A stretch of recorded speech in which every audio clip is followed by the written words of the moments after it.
അങ്ങനെ ആൾക്ക് പാമ്പിനെ കാണണമെന്ന് എൻ്റെ അടുത്ത് പറഞ്ഞാണ്.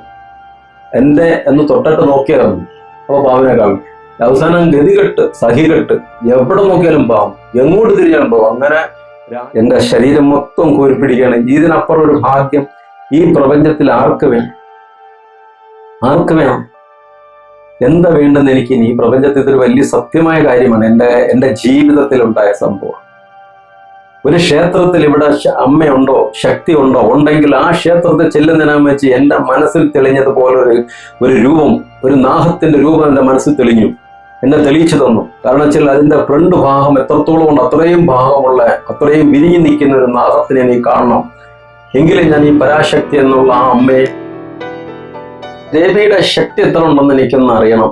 അതിനുവേണ്ടി എൻ്റെ മനസ്സിലുണ്ട ഒരു അഹങ്കാരം, ഒരു ചിന്തയാണ്.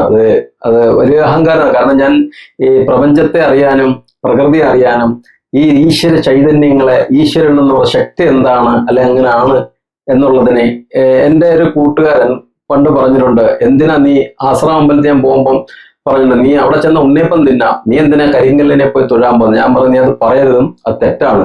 അവൻ ഒരാഴ്ച കഴിഞ്ഞപ്പോൾ അവന്റെ കാലും കൈയും അവന് എടുക്കാൻ പറ്റാതെ പോയത് സത്യമായ കാര്യമാണ്. പക്ഷെ ഞാൻ തൊഴുതുകൊണ്ടിരുന്നു. പക്ഷെ അങ്ങനെ എനിക്ക് ഈ അന്വേഷണങ്ങൾ, ഈ പ്രപഞ്ച ശക്തി, അതിന്റെ അന്വേഷണത്തിന്റെ ഭാഗമായിട്ടാണ് പല അനാവശ്യമായ ചിന്ത വന്നത്. പക്ഷെ അത് അങ്ങനെ എല്ലാവരും ചിന്തിക്കരുതും, അത് ആരും ഫോളോ ചെയ്യരുതും, തെറ്റാണ്. എൻ്റെ അനുഭവം കൊണ്ട് പറയാണ്. ഞാൻ അനുഭവിച്ച പാടുകളും ദുരിതങ്ങളും നിസ്സാരമല്ല അതിനുശേഷം. അപ്പൊ അതുകൊണ്ട് ആരും ഫോളോ ചെയ്യരുത്, ഞാൻ പറഞ്ഞതാണ്. അങ്ങനെ എൻ്റെ മനസ്സിൽ ഒരു അതിഭയങ്കരമായ ഒരു രൂപം, നാഹത്തിന്റെ പത്തി മനസ്സിൽ വന്നു. എന്നെ അത്ഭുതപ്പെടുത്തി എന്ന് പറഞ്ഞാൽ എന്നെ അപാരമായി അമ്പരപ്പെടുത്തി കളഞ്ഞു. ഞാൻ ഈ ക്ഷേത്രത്തില് എത്താൻ ഏതാണ്ട് എനിക്ക് തോന്നുന്നത് ഒരു പല്ലാങ്ക് മാത്രം കഷ്ടിച്ചിരിക്കവേ ഒരു കടലിന്റെ തിര പോലെ, റോഡിന്റെ സൈഡിൽ ഒരു കടലിന്റെ തിര പോലെ എന്തോ കാണുന്നു. ഭയങ്കര തിളക്കവും എന്തുവാണെന്ന് എനിക്ക് പിടികിട്ടുന്നില്ല. ഞാനങ്ങനെ ഒന്ന് അറച്ചു. ഞാൻ 2 മണി, എന്റെ വാച്ച് കൃത്യം 2 മണി. എന്റെ മനസ്സൊന്ന് വല്ലാതെ ഒന്ന് ഒലഞ്ഞ്, എന്താണെന്ന് അറിയുന്നില്ല. അപ്പൊ അവിടെ ഈ ഒരു മുറിക്കുമ്പൻ ചോര കാണുന്ന ഒരു മരമുണ്ട്, പണ്ട് കണ്ടിട്ടുണ്ട്, പക്ഷെ ഇപ്പൊ അതിന്റെ പേര് മറന്നു പോകുന്നു. അപ്പൊ ആ ഒരു മരം അവിടെ നിൽപ്പ, അതിന്റെ ചെവിട്ടിലാണ് ഈ സംഭവങ്ങൾ. ഞാൻ പറഞ്ഞു, ഭഗവാൻ ഇത് എന്തോന്ന് അറിയുന്നില്ലല്ലോ, സംഭവം ഭയങ്കരമായിട്ട് കിടന്നാവുന്നില്ല, ഓളം പോലെ ആവുന്നില്ല. അപ്പോഴും കാണാം, ഇങ്ങനെ പറഞ്ഞതേ ഉള്ളൂ. ഞാൻ അങ്ങ് ദൂരത്തുനിന്ന് ഇങ്ങനെ വന്നിട്ട് ഇങ്ങനെ വന്ന് പൊക്കി ഇങ്ങനെ നിൽക്കുക. ഭയങ്കരമായി തിളങ്ങുന്ന ഒരു നാഹം, അതികൂറ്റൻ നാഹം. ഇത് എന്നെ ഏറ്റവും കൂടുതൽ അത്ഭുതപ്പെടുത്തിയാൽ, ഒരിക്കലും ഒരു പാമ്പ് ഇങ്ങനെ കുഴിയിലോട്ട് ഇങ്ങനെ ഇറങ്ങിപ്പോവില്ല. പക്ഷെ ഞാൻ നോക്കുമ്പോ ഈ നായിങ്കണയാന്ന് തോന്നുന്നു, അതങ്ങനെയാന്ന് തോന്നുന്നു. അതിന്റെ ചെവിട്ടില് ഈ തിടില് കോരിയിട്ടുണ്ട്, ഇങ്ങനെ തിടില്. ആ തിടിലിനകത്തൊരു പുനം, ആ പുനത്തിൽ ഇങ്ങനെ ട്രെയിൻ പോകുന്ന പോലെ, അതായത് എന്തോ ഒരു സ്പീഡില് ട്രെയിൻ എത്ര നീളമുണ്ട് അതുപോലെ നീളമുള്ളത്, എത്രയോ സമയം വരെ ഇങ്ങനെ അടിയിലോട്ട് പൊക്കോണ്ടിരിക്കുക. ഞാൻ അവിടെ നിന്ന് ഒന്നേ പ്രാർത്ഥിച്ചു. ഞാൻ അല്ലാതായിപ്പോയി. ഞാൻ വിറങ്ങളടിച്ചു പോയി. ഞാൻ പറഞ്ഞു, ഭഗവാനെ, ഞാൻ ചെയ്തത് തെറ്റ്, എൻ്റെ അമ്മ മാപ്പാക്കണം. എന്നെ ഈ കാണിച്ചത് ഒരു മനുഷ്യനെ ഇനി ഇത് കാണിക്കരുത്. എൻ്റെ ചെവിയിൽ സർപ്പം തേണ്ടി ആൾക്കാർ മരിച്ചെന്ന് കേൾക്കാൻ ഇടവരുത്തരുത്. ഇന്ന് എനിക്ക് 63 വയസ്സുണ്ട്. അന്ന് എനിക്ക് തോന്നുന്നത് എനിക്ക് എൻ്റെ ഉദ്ദേശം 30 വയസ്സായിരിക്കണം. പക്ഷെ 32 വയസ്സായിരിക്കണം. പക്ഷെ ഇത്രയും കാലമായിട്ട് ഇന്ന് വരെ ആ ഭാഗത്തുനിന്ന് ഒരു സ്പർശനം ഞാൻ കേൾക്കേണ്ടതുണ്ട്. പക്ഷെ എനിക്ക് കിട്ടിയ കൂലി എന്താണെന്നറിയാം. ഞാൻ ഈ ക്ഷേത്രത്തിൽ ചെന്ന് അമ്പലത്തിന് പുറക്കെ ചെന്നപ്പോ കാണാം നല്ല ഒരു സാധനം അവിടെ കിടക്കുന്നു. അവിടെ തൊഴുതിട്ട് ഞാൻ പേടിച്ചുപോയി. അപ്പം അവിടെ കണ്ടിട്ട് നാഹരുടെ തൊഴാൻ വന്നപ്പോഴും നാഹർ അവിടുന്ന് ഒന്നുമില്ല, കണ്ണടച്ച് തൊഴുതുകൊണ്ടിരുന്ന കണ്ണുറങ്ങുമ്പോ കാണാം ഇങ്ങനെ എഴഞ്ഞു പോകുന്നു കേരളം. എന്നിട്ട് ഇത് ഷോർട്ട് കട്ട്, ഞാൻ എനിക്ക് വീട്ടിൽ വരാൻ ബസ് കയറാണ്ട് ഷോർട്ട് കട്ട് ഒരു വഴിയുണ്ട്. ഈ കലങ്ങിന്റെ അടുത്ത് തുടങ്ങുന്നിടം മുതൽ റോഡ് വരെ എന്റെ നാഹത്തന്മാരെ എനിക്കറിയില്ല എത്ര പാമ്പിനെ ഞാൻ കണ്ടെന്നറിയും. അവസാനം ഞാൻ വീട്ടിൽ ബസ് ഇറങ്ങി വീട്ടിലോട്ട് വരുന്ന വഴിക്ക് 4 എണ്ണത്തിനെ കണ്ടു. എന്റെ വീട്ടിൽ വന്നപ്പോ കാണാം ഒരു സ്ത്രീ വിളിച്ചു പറഞ്ഞു, ഒന്ന് ഓടി വരണേ എന്തുവാ 8 അടി മൂർക്കൻ ഒന്ന് അടിച്ചു പോലെ. ഞാൻ ചെന്ന് ഇങ്ങനെ നോക്കിപ്പോ കാണാം തലയും പൊക്കി നിൽക്കുക. ഞാൻ പോയില്ല. അത് വന്ന് ഞങ്ങളുടെ വീടിന്റെ അപ്പുറത്ത് വന്ന് പുറത്തേക്ക് കയറി. അതിനുശേഷം ഇങ്ങോട്ട് പിന്നെ നാഹങ്ങളുടെ കാണൽ ഇതൊരു ഭയങ്കര ഒരു സംഭവമായി മാറി. എൻ്റെ വീട്ടിൻ്റെ അടുത്ത് പിന്നെ ഞങ്ങളുടെ അടുത്ത പുരയിടം കാലിപ്പുരയിടം ഇവിടെ ഏറ്റവും അത്ഭുതപരമായ സംഭവം കരിനാഹ രൂപം, മനുഷ്യരൂപം, കരിനാഹം. മുകളിൽ കരിനാഹമാണ്, ഇങ്ങനെ ഉയർന്നു നിൽക്കുകയാണ്. ഞാൻ ചെയ്തൊരു തെറ്റെന്ന് പറഞ്ഞാൽ ഇത് ഞാൻ കണ്ട് ഭയങ്കര വണ്ണം കരിനാഹം ഞാൻ കണ്ടു.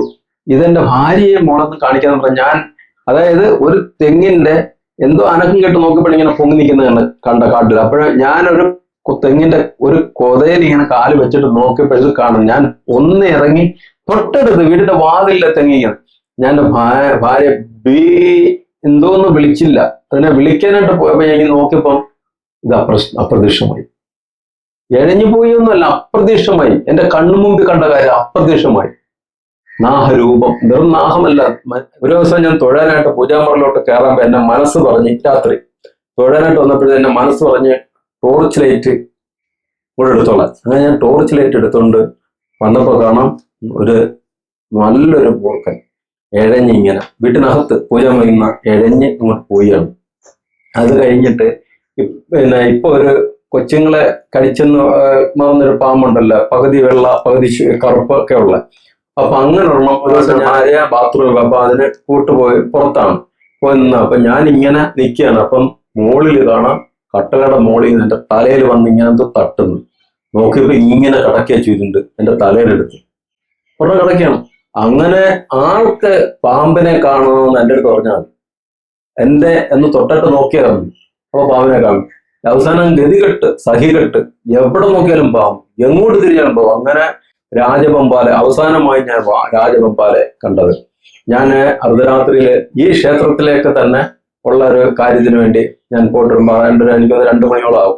വന്നപ്പോൾ അർദ്ധരാത്രി പാറ മടകളാണ്. ഇങ്ങനെ വരുന്ന സമയത്ത് റോഡിന്റെ, ഞാൻ അന്ന് നിലാവില്ല, നിലാവൊന്നും ചന്ദ്രനെ ഇല്ല. പക്ഷെ എൻ്റെ കയ്യിൽ ടോർച്ചിലൊന്നുമില്ല, അന്ന് എൻ്റെ മൊബൈലൊന്നുമില്ല, മൊബൈൽ വന്നിട്ടില്ല സാർ. അപ്പം ഞാൻ ഇങ്ങനെ നടന്നപ്പോഴേ എന്തോ ഒരു തിളക്കം, വല്ലാത്തൊരു നീളത്തിൽ തിളക്കം, പ്ലാസ്റ്റിക് പോലെ. അപ്പൊ ഞാൻ മുകളിൽ നോക്കിയപ്പം അതുവരെ ഞാൻ നിലാവില്ലാതെ തപ്പിത്തടഞ്ഞു വന്നവനാ. അവിടെ ഇങ്ങനെ വന്നപ്പോ കാണാം നിലാവ് നിൽക്കുന്ന പോലെ തോന്നി. നോക്കിയപ്പോ എന്താണ്, ഈ തലയിൽ പൂവുള്ള ഓർമ്മ ഇങ്ങനെ എന്റെ ശബ്ദം കേട്ടപ്പോ ഇങ്ങനെ പൊങ്ങി. ഞാൻ അവിടെ നിന്ന് അമ്മേന്ന് വിളിച്ചു, കാരണം എന്റെ വൈഫിന്റെ അമ്മേന്ന് വിളിച്ചു. അപ്പൊ ഇവരാരും ഉറങ്ങാതിരിക്കുക, അമ്മേന്ന് വിളിച്ചപ്പോ ഒരു ഓടി. ഞാൻ പറഞ്ഞു അമ്മ ഇങ്ങോട്ട് വരരുതേ, ഇവിടെ രാജവെമ്പാല കിടക്കുന്നു, വരല്ലേ എന്ന് പറഞ്ഞു. അപ്പൊ എന്റെ ഭാര്യ എന്താ ബോധം കെട്ട വീണെന്നൊക്കെ പറയുന്നത്. അപ്പോഴത്തെ എന്റെ വിളി കേട്ടുകൊണ്ട് തൊട്ടടുത്ത വീട്ടിലുള്ളവർ അവിടെ എല്ലാം ചൂട്ട് കെട്ടിവെക്കുക. അങ്ങനെ അതും കത്തിച്ചു വന്നപ്പോഴത്തേക്ക് എവിടുത്തെ എങ്ങോട്ട് പോകുന്നറിയാം. അന്ന് ഞാൻ പ്രാർത്ഥിച്ചു ഇത് ആടെയും കണ്ണി കാണിക്കും. അങ്ങനെ ഞാൻ എൻ്റെ ഭഗവാന്റെ എന്തുണ്ടെങ്കിലും എൻ്റെ കൃഷ്ണ ഭഗവാന്റെ അടുത്ത് ഞാൻ അങ്ങനെ എൻ്റെ കൃഷ്ണന്റെ അടുത്ത് ചെന്നു. എൻ്റെ കൃഷ്ണ ഭഗവാന്റെ അടുത്ത് ചെന്ന് ഞാൻ പ്രാർത്ഥിച്ചു. അമ്മയുടെ പരാശക്തി അമ്മയുടെ ചെന്ന് ഞാൻ പ്രാർത്ഥിച്ചു, എൻ്റെ കണ്ണിൽ ഇനി ഇത് കാണിക്കരുത്, ഞാൻ ചെയ്ത അപരാധത്തിന് മാപ്പ് ചോദിക്കുന്നു. അതിനുശേഷം പിന്നെ എന്നെ കാണിച്ചിട്ടില്ല.